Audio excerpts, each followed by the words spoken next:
Hello, I'm Joshua Farnsworth, and today I'm going to show you how I make historical milk paint from scratch. That's right, from a gallon of milk.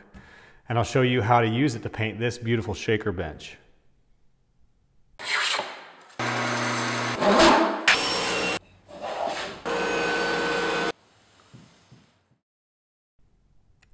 In a previous video, I showed how to build this shaker bench from just 3 pine stair treads, and I asked my viewers to let me know if they wanted another video on making milk paint from scratch to use on this bench.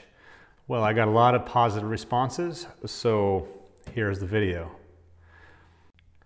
Milk paint is a historical paint that's been used for thousands of years, and I really love it because it's durable, it's non-toxic, and I can easily mix my own custom colors, and it'll accept most top coat finishes.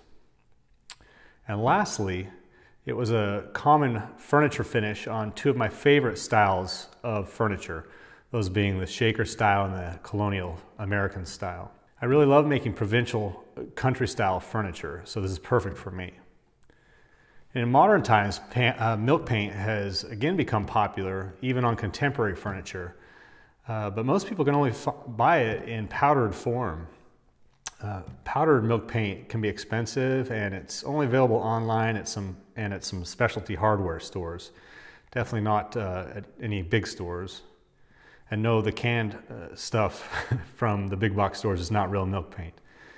But if you consider your time and the convenience of being able to mix up small batches, then the commercial powdered milk paint is still probably the way to go, and that's what I usually use. But I do really love trying to replicate historical processes from scratch. So homemade milk paint is really fun for me to do on occasion. And it isn't very expensive. In fact, most of the items that you need are probably in your fridge and in your garden shed. And you may only need to buy color paint pigment powder. I happen to use pigment to make my own colors even when I'm using powdered commercial milk paint, so I've always got some sitting around in my shop, so it's extra affordable for me to make milk paint from scratch. I use natural earth pigments in my paint, and years ago I got the recipe that I'm about to show you from a company that makes my color pigments, so you can see a link to their pigments where you can buy them below the video here. And I'll also put a list of all the ingredients in the description below this video, so you don't need to worry about writing it down. All right, let's get started. All right, so I need to come clean. I have milk in my fridge, but I only buy skim milk when I'm making milk paint because it's super gross. Anyway, I start off by pouring the whole gallon of milk into a large pot. Make sure it's at room temperature. Then I add 2 cups of white distilled vinegar, which is also at room temperature, and I stir it up.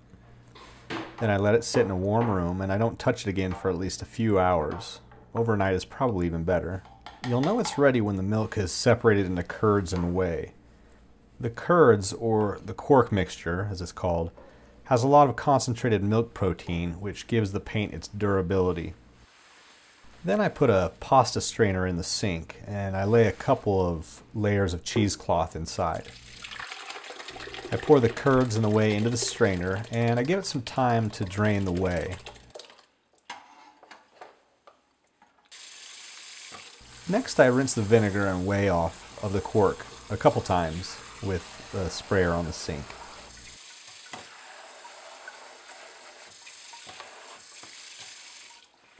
I gather the quark up in the cheesecloth, and I further squeeze out more of the water, but I don't let it get too dry or I'll end up with cheese. And I don't really like fat-free cheese. First, I add 3/4 cups of hydrated lime into a glass container. And just make absolutely sure that you're not using quick lime. That can have a bad chemical reaction. Then I add the same amount of water into the lime, and I mix them together to create a slurry.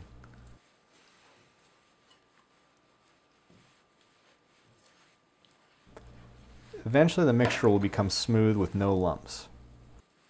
Then I dump the quark into the lime, and I do my best to scrape as much of the quark off the cheesecloth as possible, but don't worry, you won't get it all off.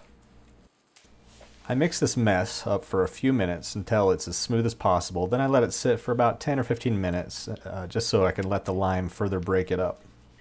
And then I come back and I do my best at breaking up the remaining clumps with a spatula. I put the kitchen strainer over another clean bowl and I strain the mixture again through some fresh cheesecloth. Using paint filtering funnels like this work well too. If you're doing a base color and a top color like me, then you can just divide the mixture up into two containers. Here I'm just using some old disposable plastic containers that have been sitting in our cupboard for far too long. Now I get some of my color pigment from the container. I start off with a small amount so I can see how the color will turn out first. I put it into a small cup and mix some water in with it. Probably about twice as much water as pigment, and then I thoroughly mix it up. Then I pour the pigment into the milk paint base. I like to use a disposable plastic spoon to thoroughly mix it up, but it's not a huge deal. If you want, you can use a little bit of water to get the last bit of pigment out of the cup. Now you need to decide if this is a dark enough color for you. It's plenty dark for my undercoats. I'm doing a black coat on top of the red coat, so I add a black pigment to this other container of milk paint.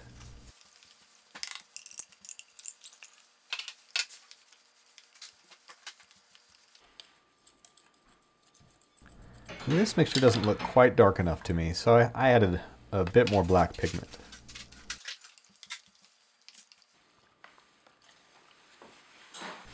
Now I like to strain each of the paint colors through a fine automotive paint strainer. Interestingly enough, my wife told me that these are the exact same strainers that they have at the hospital for patients to pee into when they need to catch gallstones. Who knew? Anyway, I like to strain the paint into glass canning jars because I can seal the lid and shake the jars up to mix up the paint before using it each time. You could also recycle pasta sauce jars or something similar. Just make sure they're clean before you use them. Before I use the paint on my furniture, I like to make sure it's thin enough. I shake it up and then I paint some strokes on a scrap board to make sure that the paint spreads out at least a foot in length. This looks pretty good to me. Now it's time to paint the shaker bench. Every time I shake up the jars, it tends to create foam. I do try to spoon out as much of the foam as possible before I paint, but it honestly is nearly impossible to do. Just make sure that you go back repeatedly over any paint surface to make sure that the foamy paint gets spread out smoothly. The foam will eventually subside and get spread out smoothly. And between coats, make sure you store the milk paint in the fridge. Some people say to use it all the same day, but I just find that impractical. I found that I can store it up to as long as a week or two before it starts to smell bad. After the first base coat is dried for a couple hours, I can lightly sand over it with a fine grit sandpaper. I'm using 220 grit here. I just sand enough to make the rough surface feel smooth to the touch. I touch every part of the bench to make sure I didn't miss a spot. After using my air compressor to spray off the paint dust outside the shop, it's time for a second coat of red paint. Here you can see some foaminess in the paint. This seems to be more unique to homemade milk paint. But if you keep coming back and spread the paint with the brush repeatedly, the foaminess will eventually disappear. And you'll find that the second coat looks much better than the first coat did. After letting the second coat dry for another couple hours, or overnight, I again do a light scuff sand as before. Now it's time for the first black coat to go on. For some strange reason, I find that the black pigments don't bond to the homemade milk paint quite as well as other colors do. So I have to be more diligent in going back over the paint with the brush if I see some separation. But the black coats of paint sure do look nice. I find that at least 2 coats of black are required to make the finish look nice and to cover up the red sufficiently. After letting the final coat of milk paint dry for at least a day, I use 4/0 steel wool and I buff the surface until I can see a sheen. So just so you know, the sheen may not be noticeable unless you look at it with just the right angle of window light. You could also use a lamp if you're doing it at night. I can also do a little extra buffing in areas where I may want some of the red paint to show through, like on the edges and corners. This gives the furniture an aged look, which I really like. I just try not to overdo it. You know what I mean. Finally, after using my air compressor again to remove the paint dust, outside the shop of course, I add a top coat. You can use pretty much any top coat that you like, but I'm using a wiping varnish because I really like how the oil in the varnish gives some depth to the finish. And I also like the protection that I get for all the rear ends that'll be sitting on the bench. I also like using wiping varnish because it wipes on quickly and it wipes off quickly, and it doesn't require too much time to build up a good finish. Now, wasn't that fun? I sure had fun, and I hope you had fun sitting there watching me work.